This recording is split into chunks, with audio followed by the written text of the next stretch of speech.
President, for honoring my husband in such a profound and meaningful way. And thank you for making this event a priority amid the peace process in the Middle East. Thank you. Very grateful. Charlie always admired your commitment to freedom, and that's something that both of you shared. So thank you. Your support of our family and the work that Charlie devoted his life to will be something I cherish forever, so thank you. To our gracious First Lady in her office for making this event possible, thank you as well. It's beautiful. To Vice President and the lovely Usha Vance, your friendship has been an unbelievable encouragement. Thank you.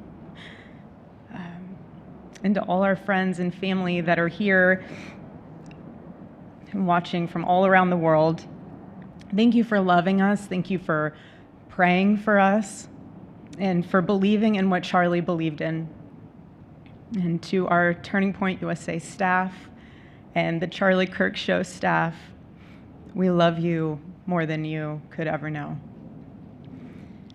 And to the Turning Point USA chapters that are watching all across America right now, you are the heartbeat of this future and of this movement. Everything that Charlie built, you guys are the legacy holders of that. You are living proof that his mission did not die with him. It lives through you. And Charlie always said the next generation will decide whether freedom endures. And because of you, I know that freedom will endure. It will. And today we're gathered not only to celebrate Charlie's birthday, but to honor a truth that he gave his entire life to defend, and that's freedom. The very existence of the Presidential Medal of Freedom reminds us that the national interest of the United States has always been freedom. Our founders etched it into the preamble of our Constitution, and those words are not relics on parchment. They are a living covenant. The blessings of liberty are not man's invention, they are God's endowment. Charlie lived for those blessings, not as abstract words, but as sacred promises. He used to love to journal about this topic all the time, and with such a heart postured of gratitude. And he believed that liberty was both a right and a responsibility. And he used to say, freedom is the ability to do what is right without fear. And that's how he lived. He was free from fear. He was free from compromise, free from anything that could enslave his soul. His name, Charles, literally means free man. And that's exactly who my husband was. He was a free man. And from the time I met him, sitting across from him, being interviewed on politics and philosophy and theology, anything that Charlie loved, any topic he loved, and I just saw the fire in his soul, and there was this divine restlessness within him that came from knowing God placed him on this earth to protect something very, very sacred for all of us. And he never stopped fighting for people to experience freedom. He didn't. Charlie often said that without God, freedom becomes chaos. And he believed liberty could only survive when anchored to truth. And I remember in one of his speeches, he told the audience that the opposite of liberty isn't law. He said it's captivity. And that the freest people in the world are those whose hearts belong to Christ. But what's so powerful is that Charlie had the ability to communicate so brilliantly across all generations. And he reminded us that in a world that tells us freedom is doing whatever you want to do. The real freedom is the power to live freely and to do what is right. And in one of his journal entries, he wrote that he wanted everyone to know that you can't have liberty without moral responsibility. Freedom divorced from faith eventually just destroys itself. And what's so fascinating about all of this is looking back these past 12 years of Turning Point USA and his mission, there's almost this veil of sacredness. Because what I realize is that while he was building an organization, he was also building a movement, one that called people back to God, back to truth, and a movement that was filled with courage. And ironically, for a man who impacted millions, Charlie never desired to be the center of attention. He just wasn't. My husband was not a man of extravagance.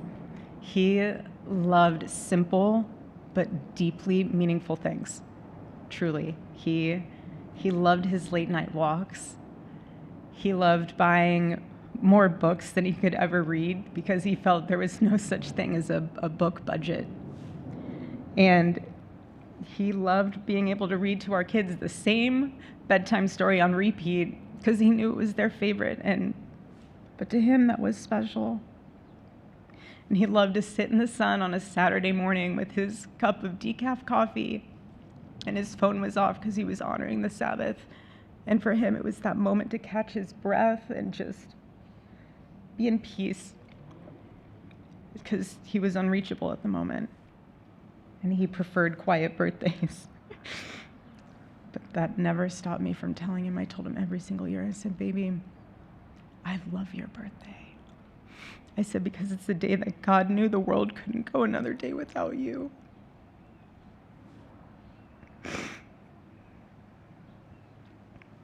And so the rhythm of our usual birthday celebration for him was mint ice cream, mint chocolate chip ice cream. He only had it twice a year, on his birthday and 4th of July.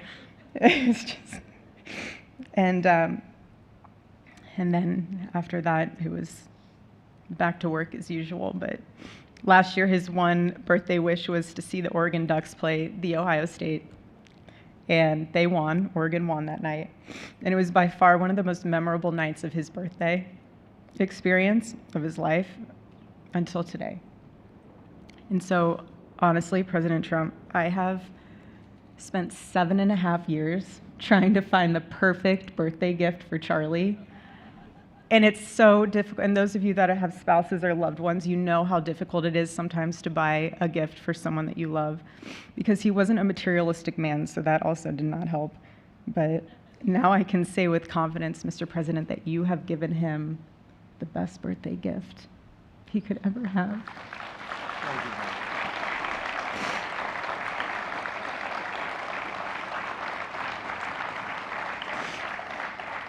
It's such an honor and the recognition of a life lived for defending freedom. And that's what Charlie fought for until his last breath.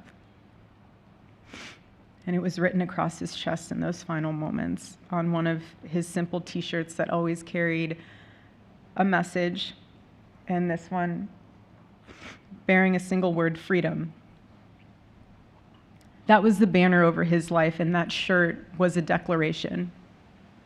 The same declaration he made in every speech, every campus visit, every time he shared the gospel at a church, every sleepless night that he would spend praying for the youth of this nation and planning for the future of our country, and just impressing upon them that when we defend liberty, we defend the soul of our nation. My husband never told anyone what to say. He never did. He never told anyone what to say. He would just encourage them to think. He would encourage them to think outside of the traditional political labels. He would want them to think in a way that was anchored in wisdom and truth. But he would never tell anyone what to say. Charlie wasn't content to simply admire freedom. He wanted to multiply it. He wanted to multiply freedom. He wanted young people to taste it and to understand it and defend it. He wanted them to see that liberty isn't self-indulgence, it's self-governance under God. He wanted them to see that. And every day I'd see him getting ready for work. He'd put on his cross necklace, he'd put his ring on his finger. And the boldness in his demeanor was always fearlessness. He wasn't afraid. He was never afraid.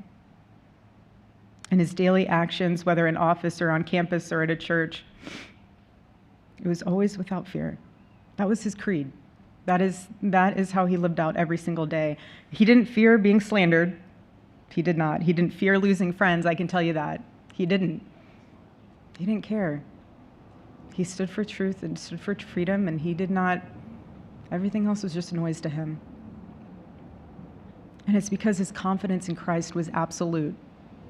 That's why.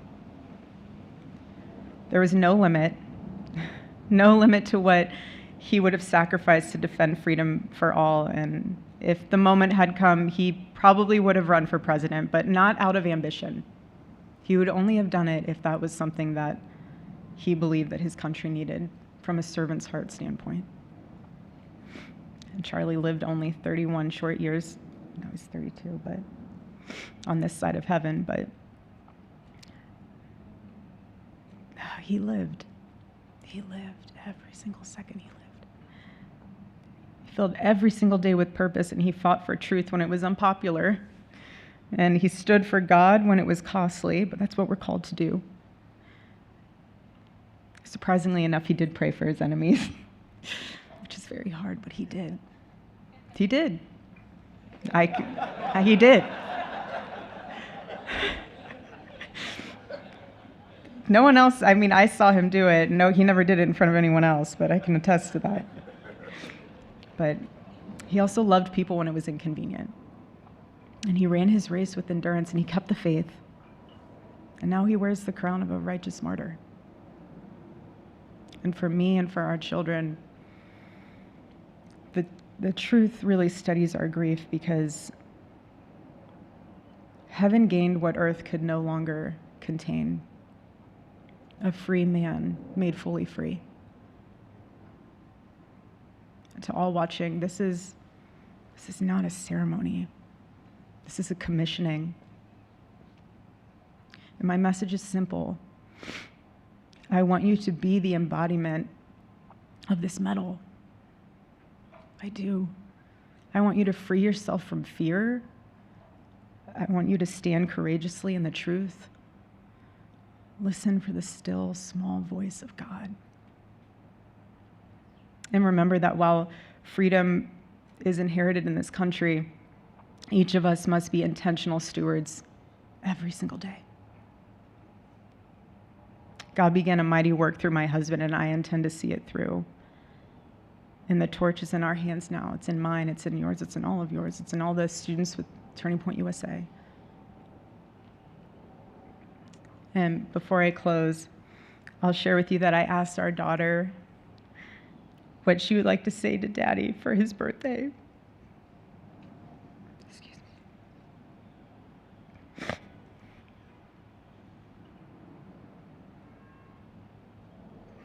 She said, "Happy birthday, Daddy. I want to give you a stuffed animal.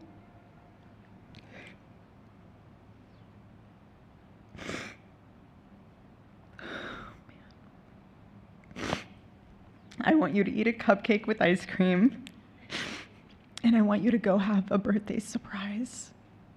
I love you," is what she said.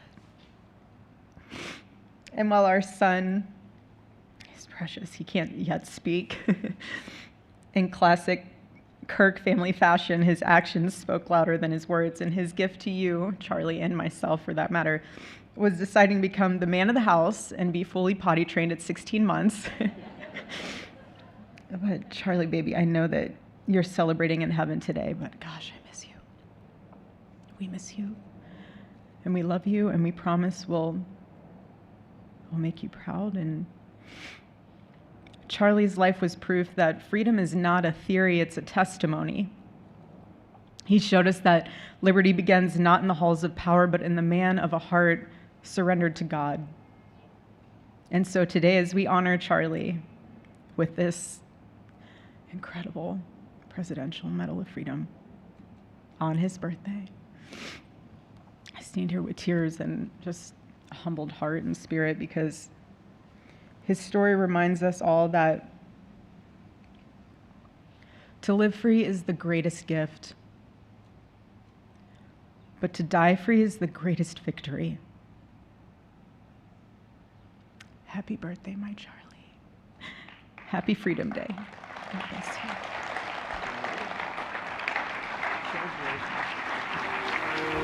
you.